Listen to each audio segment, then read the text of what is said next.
One crocodile down! More to go! O ang bilis pong umepekto ng prayer rally ng INC mga kababayan at ating dasal din ng sambayan ng Pilipino dahil matapos po ang peace rally ng INC ay agad-agad nasibak sa pwesto si Zaldico!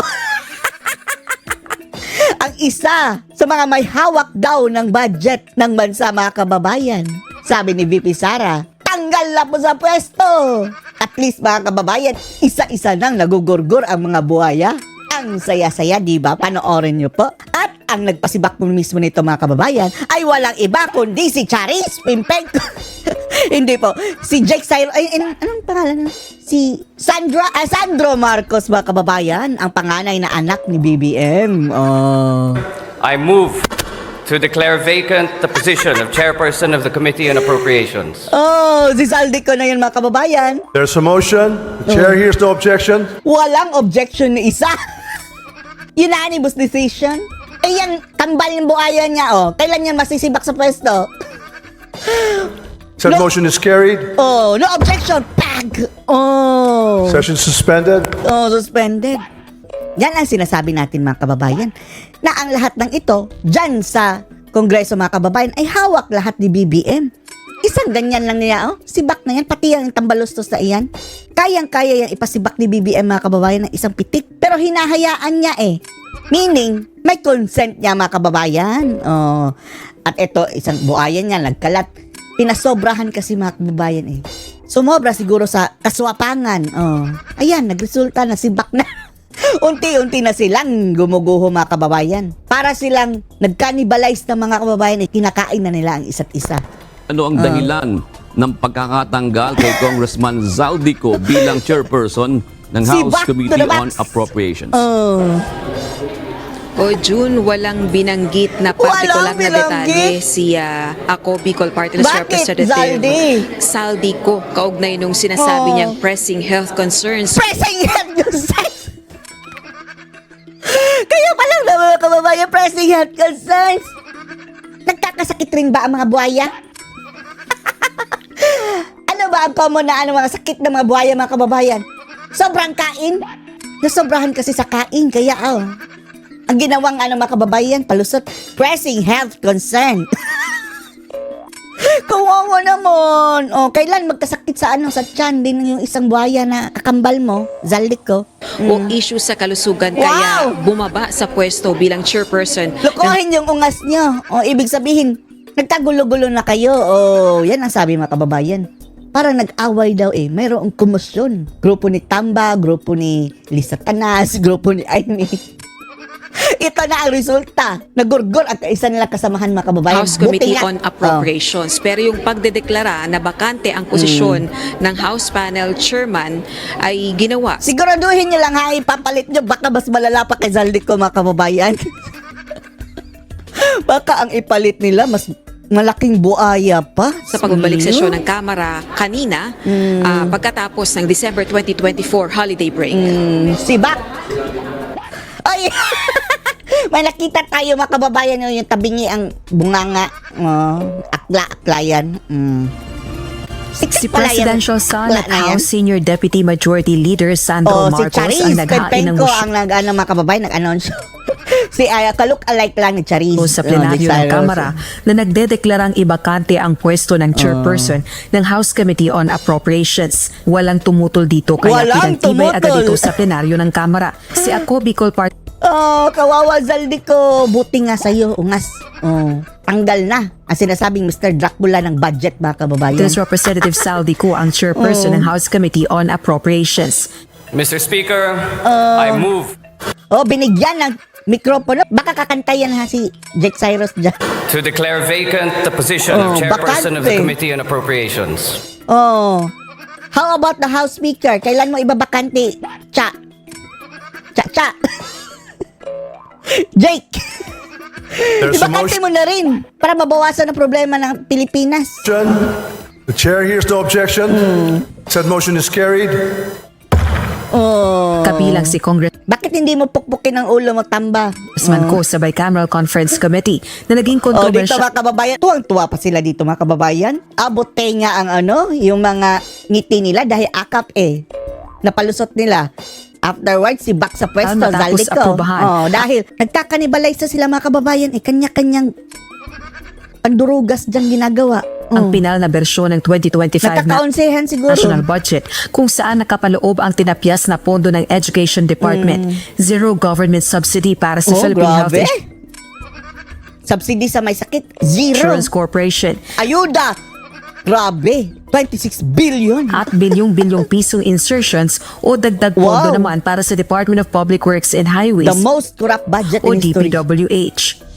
Samantala, Oh, ayan na. Oh, halos malaglag na ang pantalon ni wala Tamba, namang mga kababayan. pinanggit sa Oh. Speaker Romualdez Pati yung sinturon niya, mga kababayan, wala na magkasya. Baka tali na lang yung sininturon niya, mga kababayan. Oh. kaugnay ng issue ng impeachment complaints laban Wala rin bang health concerns yan si Tambaloslos? Na-impatcho mga kababayan sa sobrang kain, kagaya ni Zaldico. plates laban kay Vice President Sara Duterte. Pero kung si House Deputy Ayan na. Minority Bakit palaging tinatanong tong jablong ito mga kababayan, si Francine Castro? Ito media, no? Star of the show lagi yung, Diyos me, yung leader animal na at yan. Teachers Party List Representative Franz Castro ang tatanungin, Kung tatanungin natin ang convicted criminal na si Franz Castro, yan ang tamang introduction media. naniniwala itong ngayong linggo may development na sa impeachment complaints laban kay VP Duterte. So paano na yan? Ang balita namin, natakot daw yung mga kongresista sa rally ng INC dahil siguradong hindi iboboto ng INC. Black voting sila mga kababayan. Kapag sasang-ayon ka sa impeachment ni Sara. Oh. Posible anyang ma-refer na ang tatlong reklamo Oh, problemado si Tambaloslos. Oh. Yung best friend niya na si Bakna. Oh. ang tatlong reklamo sa tanggapan ni Speaker Romualdez ngayong linggo mula sa opisina ni House Secretary General Reginald Velasco. Isa ang kongresista sa mga nag-endorso ng ikalawang reklamo Ay, Diyos mío, laban sa animal. Vice-Presidente kaugnay ng paggastos ng confidential funds nito. Inaasahan natin within the week ay Shut up, Castro. ipasa na ito kay Speaker para makagawa naman ng action na si Speaker. Sige, sige. Mas maganda yan. Nakita niyo naman ang puwersa ng INC, ha? Not to mention, mga kababayan, yung the rest of the Duterte supporter. Mas marami pa dyan. Ma-refer ito sa Committee on Justice para simulan na yung proseso ng Ang tagal daw. Ikaw, kailan ka makukulong? Hudas ka, kriminal ka. Abuse. Child abuser, mga kababayan. Convicted criminal na yan, ha?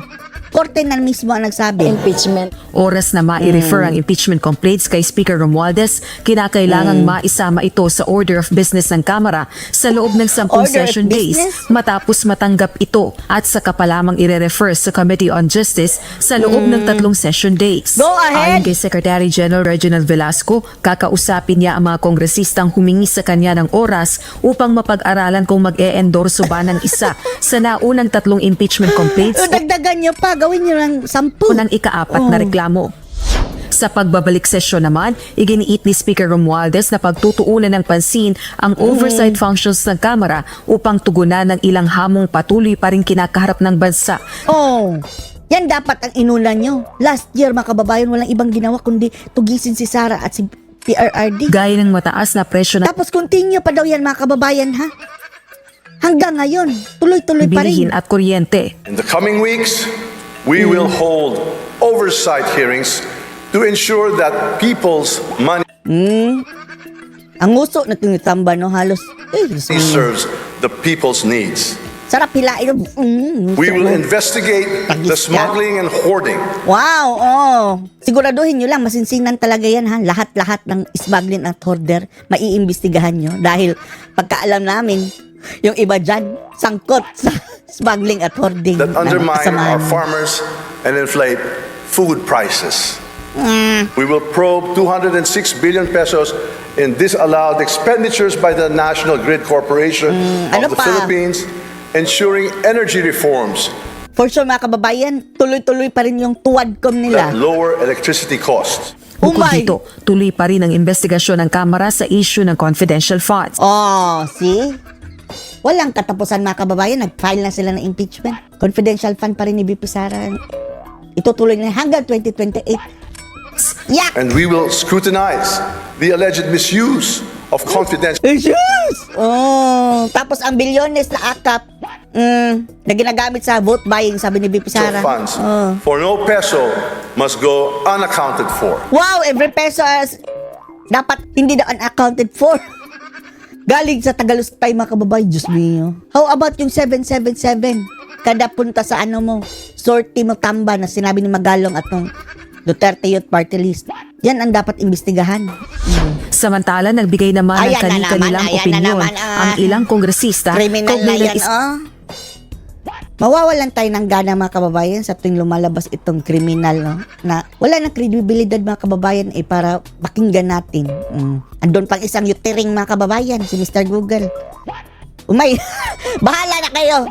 Ano masasabi niyo dito, mga kababayan, na at least nagurgur na ang isang buhaya at marami pang kasunod na buhaya ang dapat magurgur pa. Ano masasabi niyo dito? Post your comments below.